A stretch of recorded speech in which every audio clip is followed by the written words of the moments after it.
She bought for pennies a house no one dared to enter. They said its walls had seen too much blood, that it was cursed, but what the widow and her children found inside made the entire town fall silent. Subscribe so you don't miss the next story, and comment below where you're watching from. The last of the rain had vanished before dawn, leaving the air along the valley of San Martin thick with mist.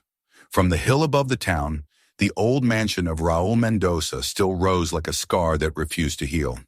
The people who passed along the lower road often turned their eyes away. Some crossed themselves, others spat. They said the walls of that place had drunk more blood than the earth could hold, that it had been built with money made from ruin and corpses, that at night one could still hear the echoes of gunfire. 10 years had passed since Mendoza, the most feared drug lord in the region, was killed during a raid. Yet his house remained as it had been left, silent, hollow, sealed behind rusted gates and ivy-choked stone. Even the birds avoided it. Far below, in the narrow streets of the town, a woman named Elena Cardenas was beginning another day that felt no different from the one before. She rose before sunrise in a small rented room above a mechanic's shop, where the walls trembled every time the engines roared to life. Her husband had been gone 5 years now, buried beneath a collapsed mine in Cerro Azul, leaving her with 2 children and a handful of debts that grew like weeds. Luis was 11, restless and too clever for his age. Isabel was 8, shy and always clutching the same stuffed cat her father had won for her at a carnival long ago. They lived on Elena's wages from the supermarket, barely enough to pay rent and buy bread. The landlord had already warned her twice about the delay in payment. The third notice came that morning, slipped under her door, and with it the same hollow ache she had felt for years, a mixture of fear and exhaustion so deep it no longer surprised her. She stood by the window, watching the thin sunlight creep across the tiled roofs, and wondered how long she could keep pretending everything was under control. The room smelled of soap and damp clothes. Luis and Isabel still slept on the floor, their blankets tangled, their breaths soft. On the table lay yesterday's newspaper, creased from having been read too many times. She turned the pages without interest until a small block of text caught her eye at the bottom of the classifieds. Government auction, confiscated properties, San Martin Hill Estate. Minimum bid, $150. For a moment she thought it was a misprint. The mansion on the hill had been the subject of whispers for as long as she could remember. No one in their right mind would want that place. Even thieves avoided it. But the number was there in bold ink, 150. She pressed her fingers to the page as if the numbers might vanish, then folded the paper and slipped it into her bag before she could change her mind. The thought was absurd, yet something in her refused to dismiss it. Perhaps desperation has a voice of its own, soft but impossible to ignore.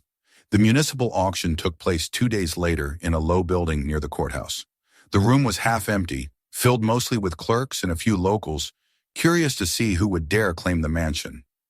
Elena sat near the back, clutching her worn handbag, feeling every whisper scrape against her like sand.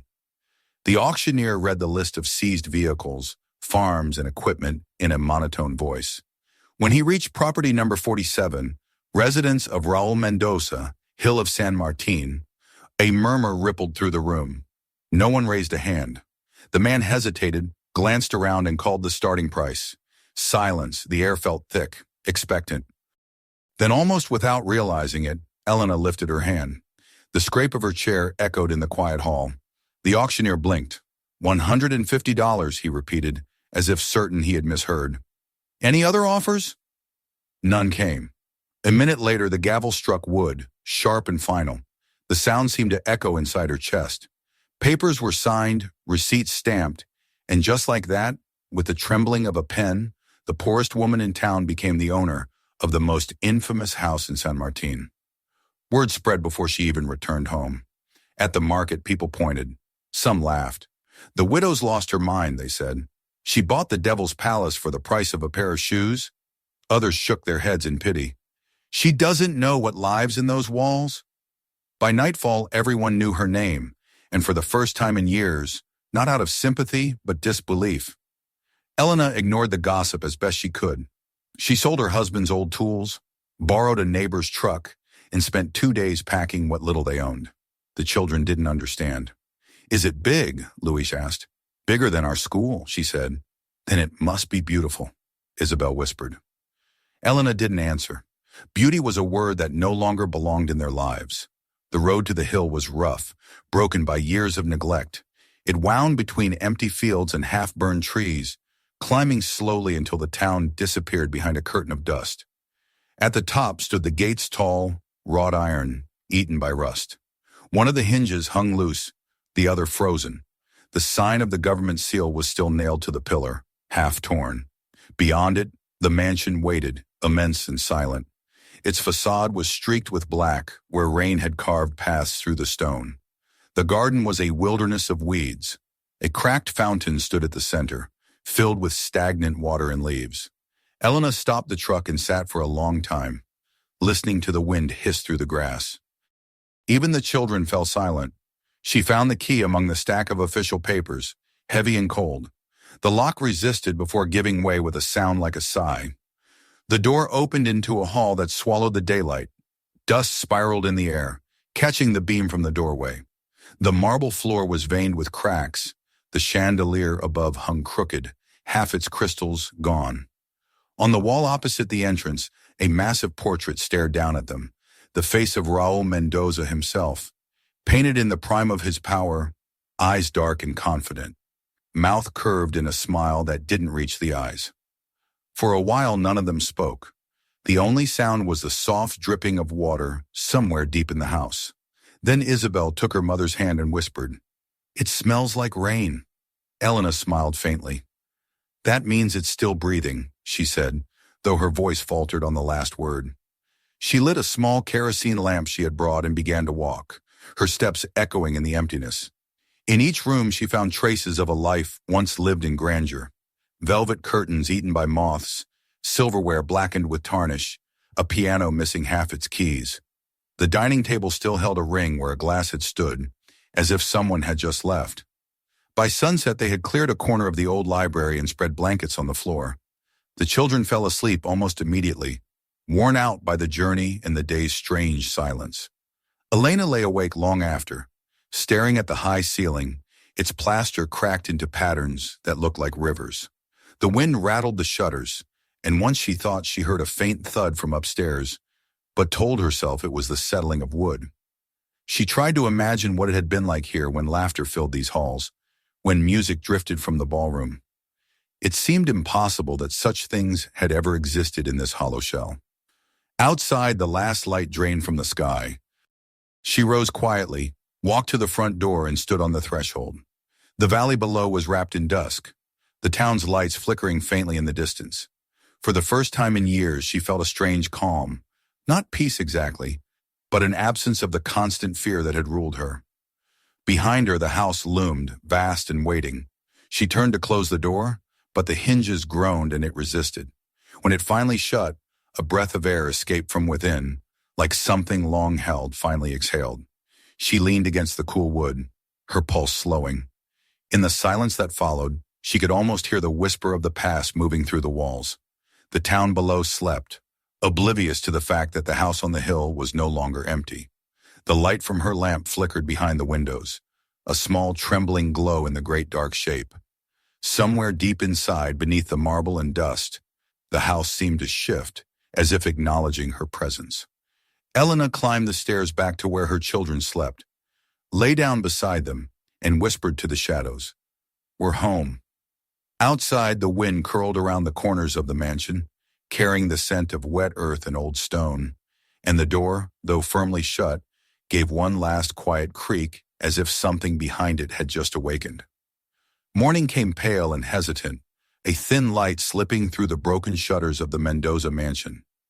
Elena awoke to the cold breath of the house settling around her. The air smelled of dust, iron, and faint traces of decay, the kind that lingers in places too long forgotten by life. For a moment she forgot where she was. Then the high ceiling and the faint echo of her own breathing reminded her. They were inside the house no one wanted, the house that belonged to ghosts of men still whispered about in the town below. Louise and Isabel were still asleep, wrapped in blankets on the library floor.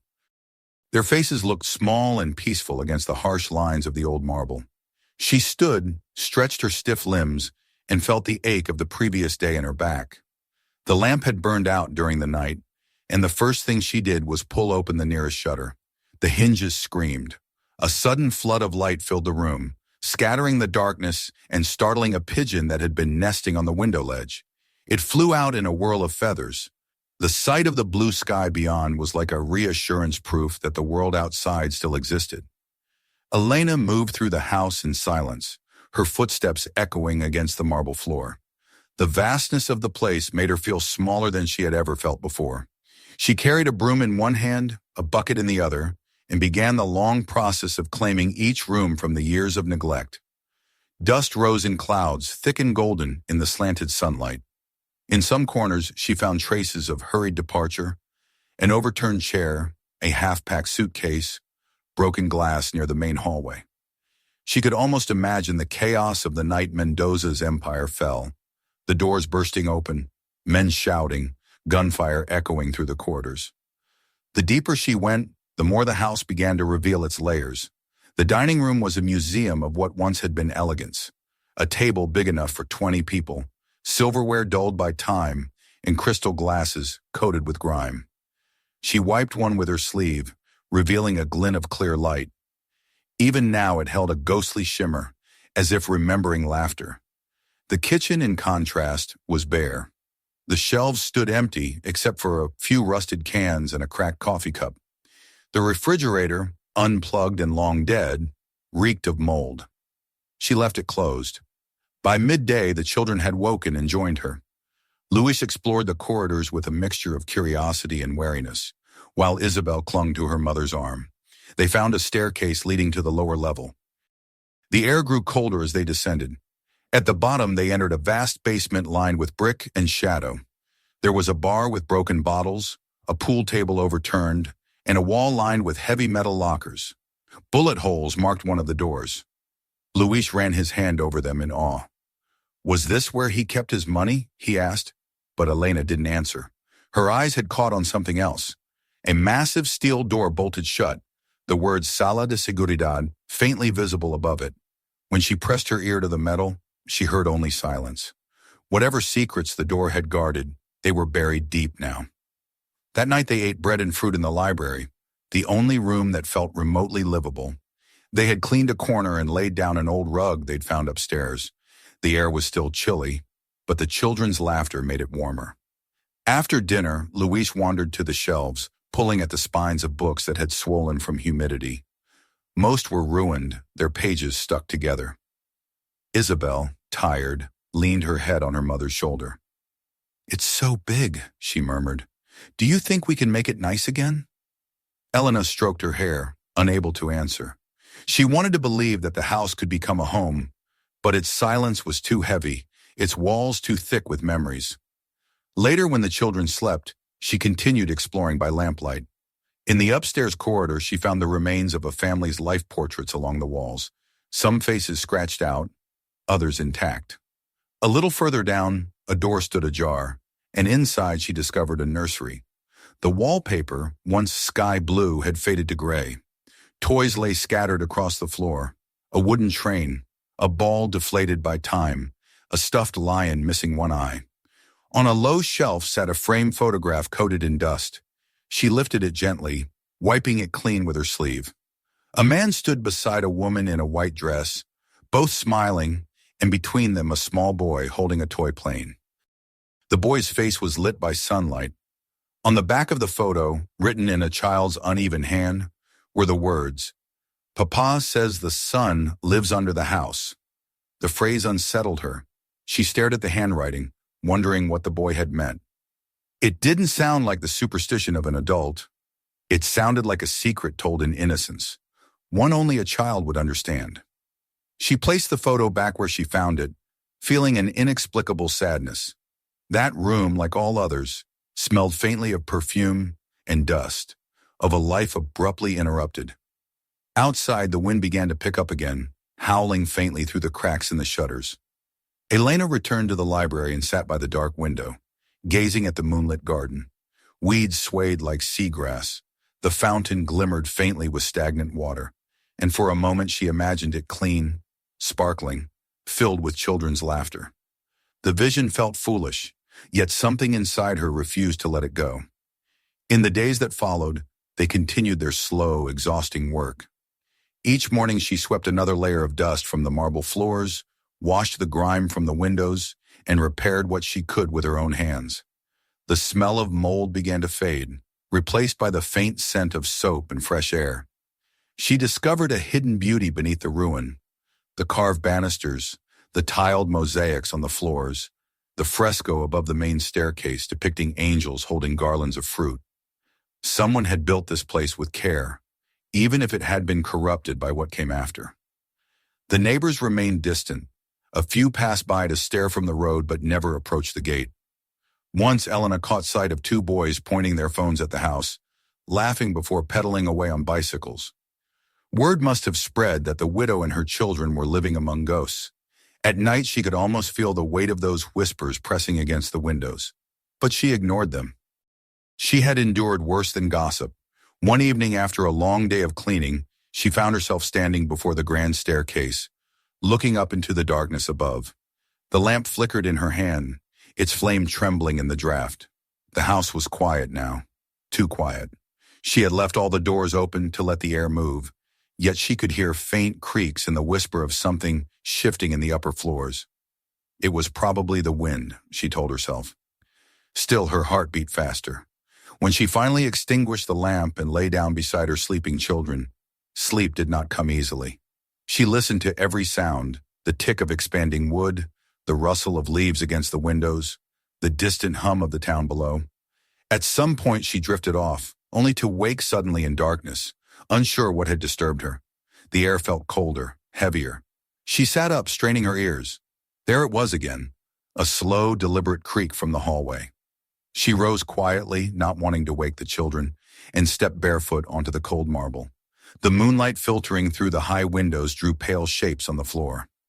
She followed the sound toward the staircase, her heart thudding. At the base of the stairs she paused.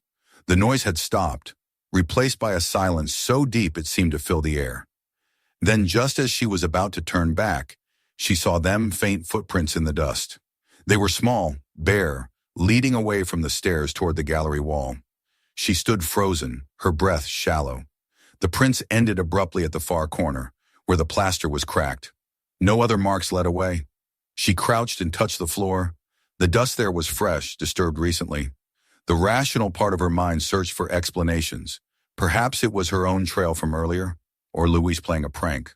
But she knew the pattern of her steps, and these were different, smaller. She lifted the lamp and cast its dim light across the wall. There, along the plaster, was a thin vertical line, almost invisible beneath the faded paint. From that line seeped the faintest glimmer, like a thread of light escaping from behind the surface. She blinked, leaned closer, but the glow vanished. When she reached out, her fingers met only cold plaster. For a long moment she stood there, surrounded by the vast stillness of the mansion, the lamp flickering in her hand. Then she backed away slowly, her pulse quickening. Behind her, the house groaned as if settling deeper into the earth. She returned to the library, where her children slept soundly, their faces untouched by fear. She lay down beside them and stared into the darkness until dawn. The image of those footprints and that strange gleam fixed in her mind. Whatever secrets the house kept, they were not finished revealing themselves. And though she did not yet understand why, she felt certain that the message left by a child years ago, "The sun lives under the house," was not just the rambling of innocence, but a clue to something hidden, waiting, alive.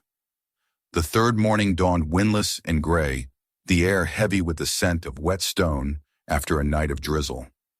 Elena awoke earlier than usual, her body still tense from a sleep filled with uneasy dreams. The memory of the footprints and that impossible thread of light refused to fade. It stayed in her mind through breakfast, through the dull rhythm of sweeping and scrubbing, through the long silence that hung between the sound of her children's voices and the restless murmur of the wind outside. She had decided that she would find out what was hidden behind that wall before the day ended. The thought frightened her, but fear was no longer new. Louise followed her curiously as she climbed the grand staircase to the gallery. The boy had a hammer in one hand and his mother's flashlight in the other. Isabel trailed behind, clutching her stuffed cat, too young to understand but unwilling to be left alone. The gallery was long and dim, lined with portraits whose painted eyes seemed to follow them as they walked. When they reached the far end, Elena stopped before the same spot she had discovered in the night. The line was still there, faint but visible, a thin scar beneath the faded wallpaper. She told the children to stay back and began peeling away the paper. The old glue released with a sigh, revealing a patch of plaster slightly different in color from the rest. When she knocked lightly with her knuckles, the sound was hollow. Her pulse quickened. "It's just old walls," Luis said, though his voice trembled slightly. She smiled faintly, took the hammer from him, and struck. The plaster cracked, releasing a puff of ancient dust. She hit it again, harder, until a hole appeared large enough to slip her hand through. The air that escaped was colder than the room around them, smelling faintly of iron and earth. Behind the wall was a narrow cavity. Elena widened the opening carefully, breaking the brittle edges with the back of the hammer. When enough space had opened, she aimed the flashlight inside. The beam caught the dull gleam of metal. She reached in and drew out a small, rusted box, heavier than it looked. A padlock still clung to it, but it broke easily beneath the hammer. Inside were paper's letters, folded neatly, and tied with a ribbon blackened by time. Beneath them lay a leather-bound notebook, its cover cracked. The words Luz de los Caídos pressed faintly in gold along the spine. She sat cross-legged on the dusty floor, brushing the pages gently with her fingers. The handwriting was neat, firm, a man's script. The first entry bore a date from 15 years earlier and began without greeting, as if written more to himself than to anyone else. She read the first lines aloud, softly, so the words would not echo too harshly in the silence. "I built this house on the bones of my fear. Every stone of it holds the weight of what I wanted to forget." The name at the bottom of the page was unmistakable, Raúl Mendoza. For a long time she could not move. The notebook was not a ledger or a confession written for the law. It was something else, something raw and private. The second entry spoke of his childhood, of hunger and anger, of watching his father beaten by soldiers and swearing he would never again be powerless. Then came the first deal, the first betrayal, the first killing. The pages turned darker as the years went on. Money, guns, and men, loyal only to fear. Yet between the cold recounting of crimes, there were flashes of something human. The way he described his wife, Sophia, made Elena pause. She believed I could still be a man, even after I had forgotten how. And then the line that seemed to bleed sorrow through ink. "I buried the only sunlight I ever had the day they died." Elena turned another page and found an entry written shakily, as if in haste. He wrote of a plan to use his fortune to build a place for children orphaned by the wars of the cartels, a house of safety, light, and forgiveness. Casa de Luz, he had called it, the house of light. The irony struck her like a blow. This very mansion, once the heart of darkness, was meant to become a sanctuary. The entry ended abruptly. "I have hidden what remains of the foundation beneath this house. If I vanish, remember that I did not run. I went to make peace." A faint chill passed through her as she read those words. For years the town had spoken of Mendoza as a monster, and perhaps he had been one. But here, in these pages, was the trace of a man trying to claw his way out of the pit he had built around himself. Could a life steeped in death still create something good before the end? The thought unsettled her more than the darkness ever had. She continued reading until the light outside turned gold with afternoon. Each page painted a picture of contradictions, a man both cruel and repentant, a house built for power, but meant to become redemption. When she finally looked up, her children were asleep on the rug beside her, and the shadows of the portraits stretched long across the floor. She replaced the notebook in the box and reached again into the hollow space behind the wall. Her hand brushed something cold and flat, a piece of metal larger than the box itself. She scraped away more plaster until the edge of a safe appeared, set deep into the masonry. The dial had been smashed, the hinges rusted, but the door was still shut. It took several attempts with the hammer before the frame gave way, and with a groan the door opened. Inside there were no stacks of money or gold bars, only a few more letters, a child's drawing folded carefully, and a small tin crucifix. The drawing was simple, done in colored pencil: a large house under a bright sun, a man, a woman, and a boy standing together in front. At the bottom, in the same uneven handwriting as the photograph she had found, were the words, "The sun lives under the house." Her throat tightened. She set the drawing beside the diary and looked again into the empty safe. Outside, the sky had grown heavy with clouds. The last light of day leaked through the windows in faint stripes. Elena gathered the papers and carried them to the library, laying them on the table beside her lamp. She read again the last line of the diary, tracing it with her fingertip. "One day someone will open these walls and find what I could not finish." She didn't yet understand what that meant, but she felt its weight. As the wind rose and began to rattle the shutters, she closed the book and leaned back. The floorboards creaked softly above her, though no one else was awake. Perhaps it was just the old house stretching against the storm, or perhaps the past shifting in its grave. When she went to the window, she noticed something that froze her breath.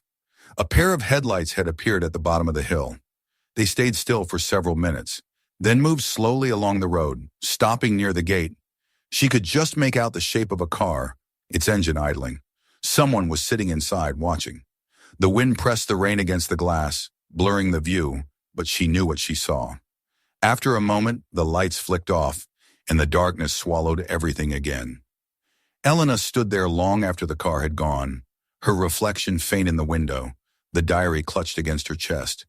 She was no longer certain whether what she had uncovered was a blessing or a curse. Behind her, in the dim glow of the lamp, the open safe gaped like a wound in the wall, and the drawing of the child seemed to glow faintly in the light, its simple sun bright, unwavering, as if refusing to die. The storm rolled in before dawn, draping the valley in a curtain of rain so heavy it seemed to erase the horizon. Elena stood by the window of the library, watching the water pour down the cracked glass, turning the garden into a blur of gray. The diary lay open on the table beside her, its pages still marked where she had left off the night before. The words haunted her, confessions written by a man the world had already condemned, a man whose crimes had left scars too deep to fade.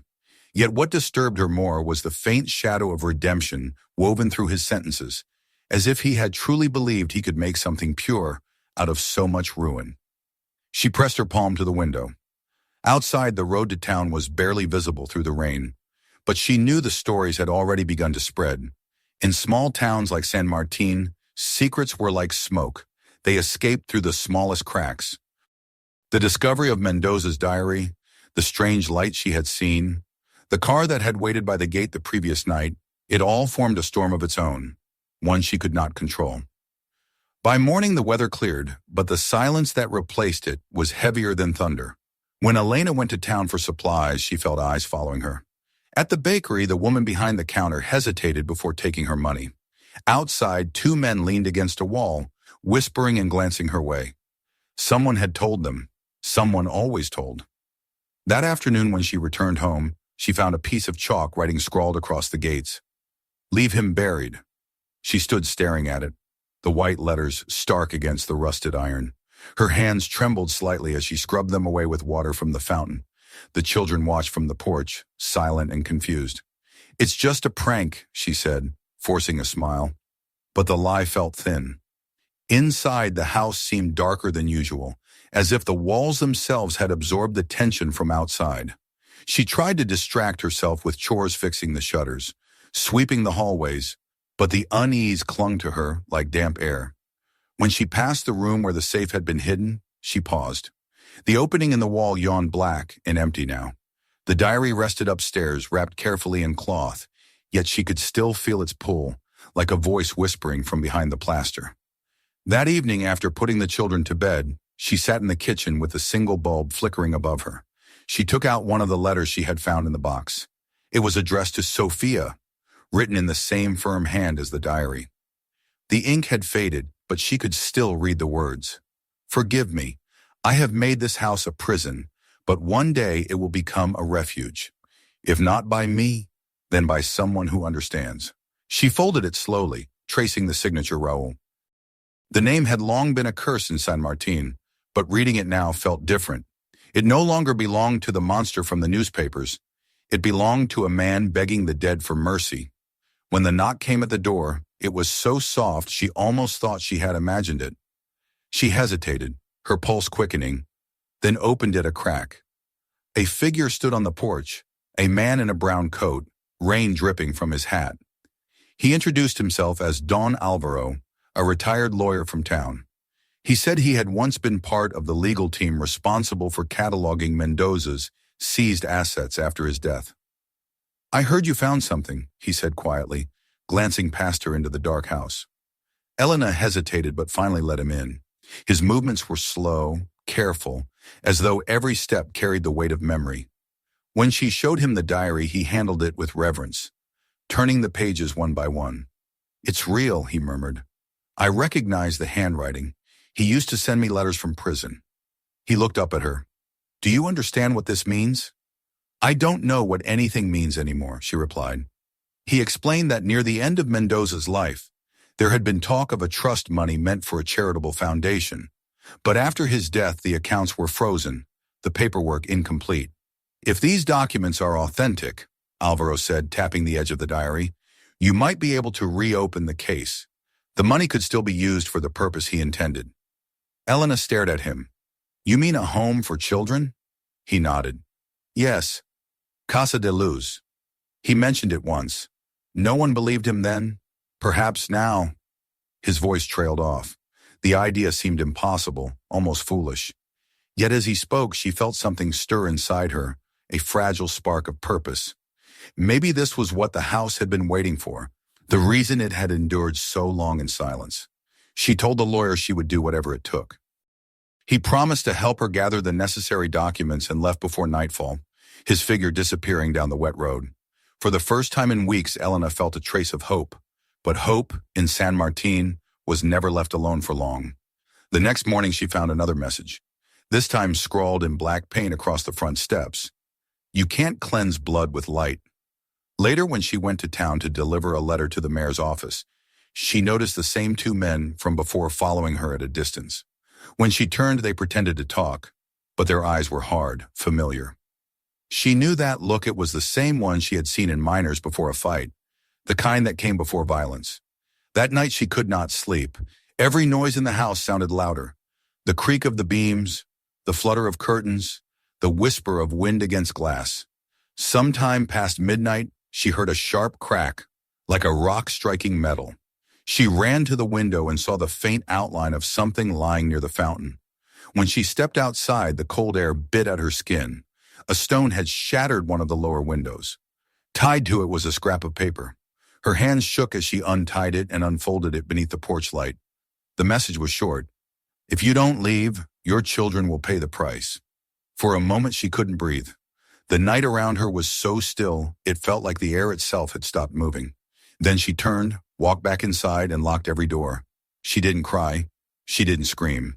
She simply went to the fireplace, lit a match, and held the paper above the flame. The words blackened, curled, and vanished. "No," she whispered, her voice low but steady. "I won't run." In the morning, the sky cleared, and the sunlight spilled through the broken window, painting a bright patch across the floor. The children played quietly in the garden, unaware of the danger that lingered like a shadow beyond the walls.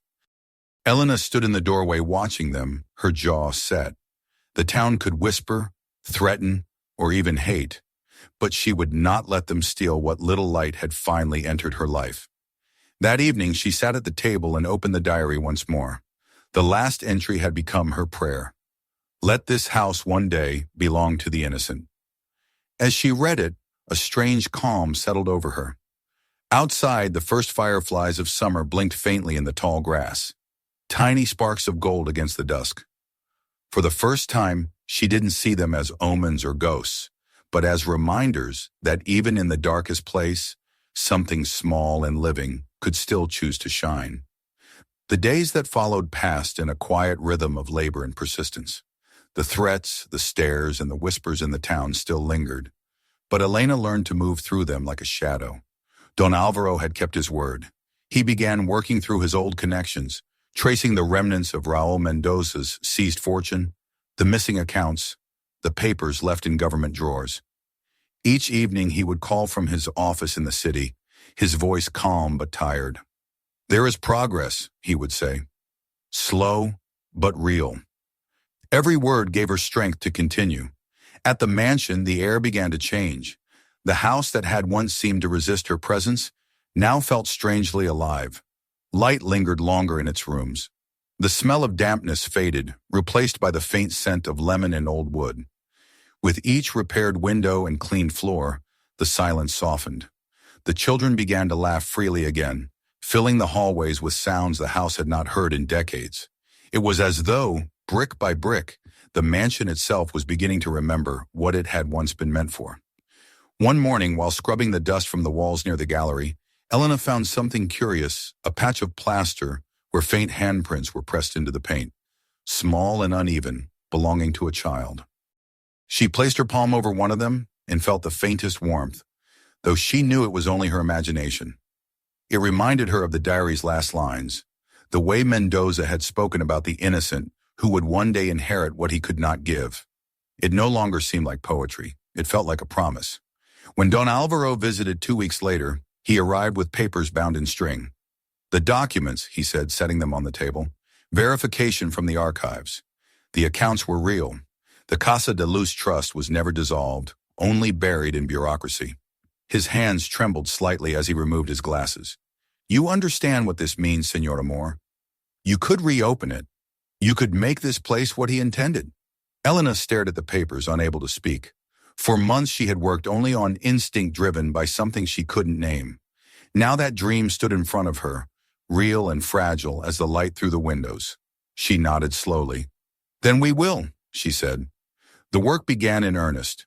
Alvaro filed petitions with the municipal court, and Elena began restoring the mansion, not as a home for herself, but as a refuge for others. She wrote to charities, orphanages, and social services. Most of them never replied, but a few did, some with caution, some with curiosity. One letter came from a woman named Beatrice, who ran a small children's shelter on the outskirts of the capital. If you are sincere, it said, I will come and see it myself. Weeks passed, and the house transformed. The rooms that had once echoed with emptiness now rang with the sounds of repair hammering, scraping, laughter. Neighbors who had mocked her began stopping by to offer help, some bringing food, others old furniture or blankets. The same men who had once shouted insults from the road now nodded silently when they passed. Even the children from the village, who had once called it La Casa Maldita, began pressing their faces to the gates, curious rather than afraid. But peace never came without cost. There were nights when Elena woke to the sound of footsteps outside, or the distant growl of engines parked too long at the end of the drive. Sometimes she thought she saw the glint of headlights far beyond the trees, vanishing when she turned to look. She never told the children. Fear, she had learned, lost power when denied its voice. Beatriz arrived on a mild morning at the start of autumn. The air smelled of rain and earth, and the sky hung low and pale. She was younger than Elena expected, with quick eyes and a sharp, thoughtful expression. They walked together through the halls as Elena explained her vision. Dormitories upstairs, classrooms on the second floor, a small clinic in what had been Mendoza's office. Beatrice listened without interruption. At last she said quietly, It's beautiful, but it's also dangerous. You know that, don't you? I do, Elena replied, but danger is not a reason to stop. Beatrice smiled faintly. Then perhaps it's a reason to begin. From that day she visited often. Together they drew plans, filled out requests, and reached out to donors. The first small grant arrived in November. With it came workers, equipment, and the sound of transformation spreading through the house like breath. Each nail driven into the walls felt like an act of defiance against the ghosts that had ruled there for too long. The local paper soon caught wind of the story. A journalist came to interview her, a young man named Rafael, polite but skeptical. He asked what made her believe the mansion could ever escape its past. Elena thought for a moment before answering. Because I did, she said simply. The article that followed surprised her. Instead of mockery, it carried a tone of wonder. Widow revives drug lord's mansion to shelter orphans, the headline read. By the next week, strangers began sending letters of support. Some offered donations. Others simply wrote to say that light could grow in strange places. The town, once united in ridicule, slowly began to shift. The market vendors greeted her without hesitation now. The priest who had once refused to bless the house sent word that he wished to visit. Even the mayor, cautious but curious, appeared one afternoon with 2 aides to see the progress for himself. "It's remarkable," he admitted, walking through the halls. "We never thought anything good would come from this place." Elena looked at him calmly. "Then perhaps it's time we stop deciding which places deserve good." Still, not everyone welcomed the change. One evening, after the workers had gone, Elena found a letter slipped under the door. The handwriting was rough, angry. "You're rewriting lies. He doesn't deserve to be remembered." She read it once, then tore it into pieces and fed it to the fire. Forgiveness, she told herself, was not about deserving. It was about refusing to carry the poison forward. As winter neared, the first phase of repairs was completed.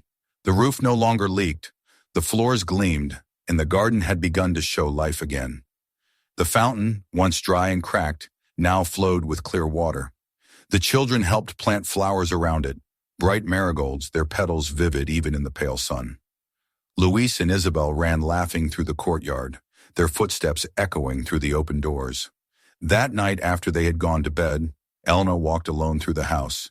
The lamps cast a golden glow along the hallways, and the shadows no longer felt menacing. She stopped before the old safe, still set into the wall where she had first found it. Inside it, she now kept the diary, the crucifix, and the drawing of the child's son.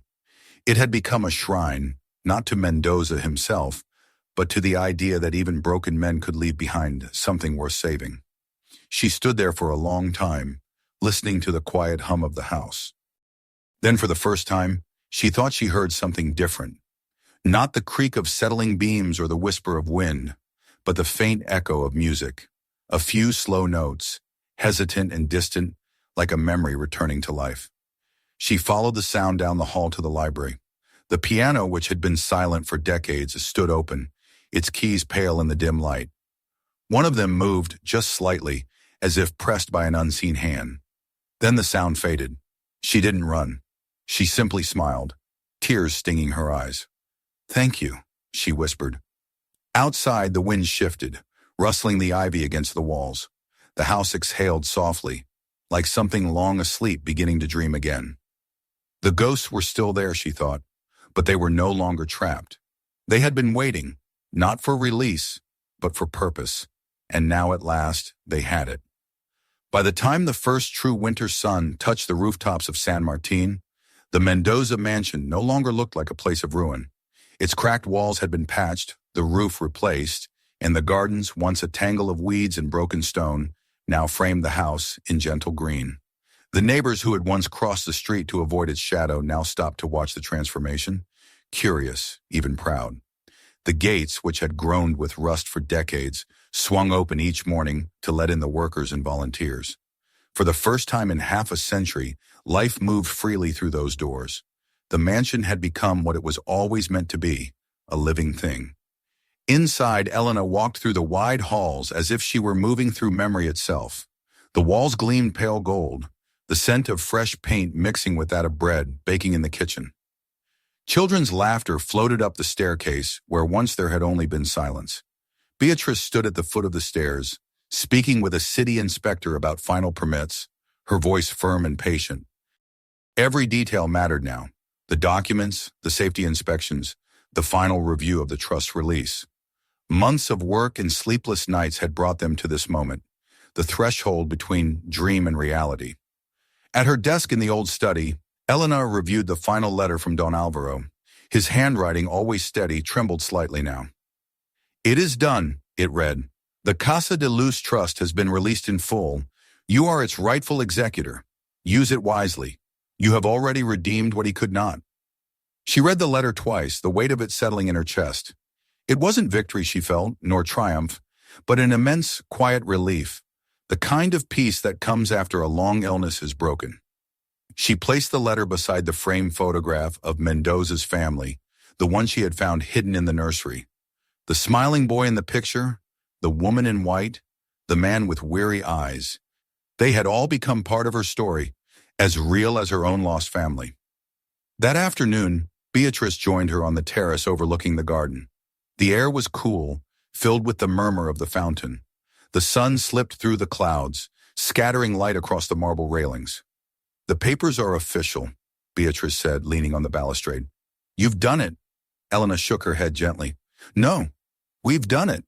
And so did he, in his own way." Beatrice nodded. "Do you think he'd be proud?"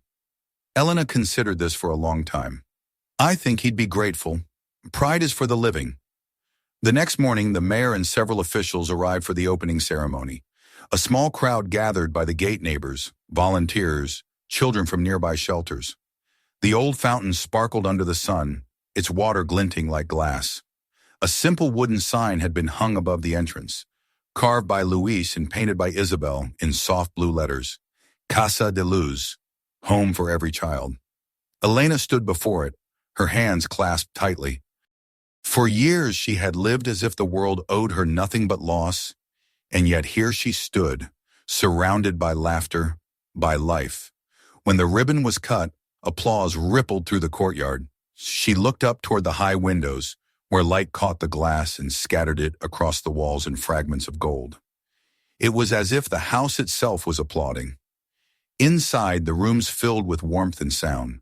The first children arrived that afternoon, 8 of them, quiet and wide-eyed, clutching small bags of belongings. Elena knelt to greet them one by one, her voice soft but certain. She showed them their new rooms, simple beds, warm blankets, sunlight pouring through clean windows. In the evenings, they gathered in the dining room, where Beatrice told stories while Luis and Isabel helped serve food. The sound of spoons on plates, the hum of conversation, and the occasional burst of laughter turned the once feared mansion into a sanctuary. At night, when the last lamp was dimmed and the children had fallen asleep, Elena would walk alone through the corridors. The house no longer felt heavy. Its silence was no longer emptiness, but peace. She often paused before the old safe, now transformed into a memorial. Inside it rested Mendoza's diary, the crucifix, the child's drawing of the sun, and a new addition, a photograph of the children standing before the fountain on the first day of the home's opening. She would light a small candle there, letting its flame flicker against the metal. Sometimes, when the air was still, she thought she could hear faint laughter from another time, not haunting but contented, as if the house itself were remembering joy. Winter deepened, and the hills turned white with frost. The mansion's chimneys smoked each morning, and the sound of piano music halting, playful, floated through the halls.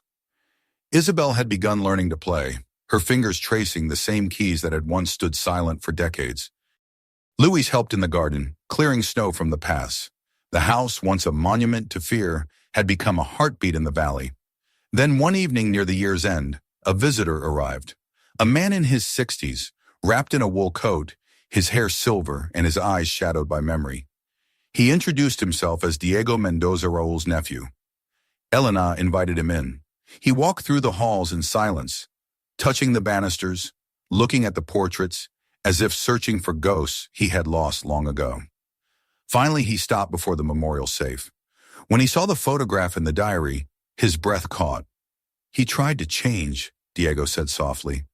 "They never believed him." Elena placed a hand on his shoulder. "He did change," she said. "Maybe not in time for himself, but enough for this." Diego nodded slowly, his eyes glistening. "You've done more for him than any of us ever could." He stayed for dinner with the children, telling stories of his uncle's youth, of the boy who dreamed of building schools before the world hardened him. By the time he left, the frost had thickened outside, and the house glowed with the warmth of candles and laughter. In the months that followed, the Casa de Luz flourished.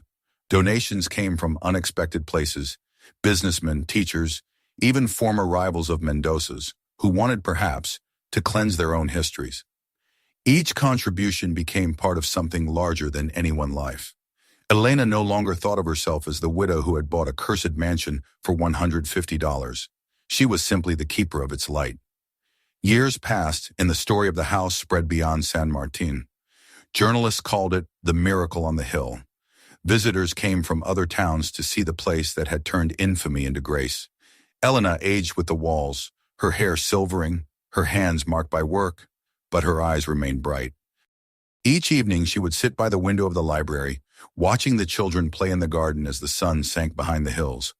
The fountain shimmered in the fading light, and she would whisper the same words she had said on the day they arrived. "We'll make it happy again." When spring returned, the mansion bloomed with wildflowers.